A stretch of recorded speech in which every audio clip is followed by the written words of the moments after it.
बिस्मिल्लाहिर्रहमानिर्रहीम, अस्सलाम वालेकुम। मेरा नाम डॉक्टर अहमद इजाज़ है और मिसविल ओमिन क्लिनिक से बड़वाद से आपसे मुखातब हूँ। आज हम बात करेंगे ब्रोंकाइटिस के बारे में, यानी कि हवा की जो नालियों की सोजिश है या खुश्क खांसी है या दर्द है, या जल्द खुश्क ज़ाहिर हो गई है, या उसके साथ जो है वो नब्ज़ वगैरह जो है वो सख्त हो गई है और उसके साथ बहुत सारी जो है वो इश्यूज़ आ गए हैं, या मतलब है कि सांस लेने में दिक्कत हो रही है और जब आप खांसी होती है तो खड़खड़ाहट होती है और पूरा जो चेस्ट है वो बोलती है।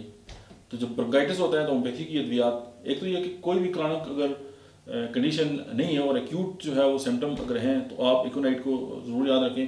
और अगर उसके साथ जो है वो हरकत से तकलीफ ज़्यादा है, ये खांस की जो चेस्ट है उसके अंदर पैन हो गया, तो एकोनाइट और ब्रायोनिया जो है वो 200 में दोनों जो मेडिसिन है वो साथ मिलाएं और दिन में 1 से 2 बार जो है वो इस्तेमाल करें। और एक्यूट कंडीशन में आप इसको हर घंटे के बाद रिपीट भी कर सकते हैं।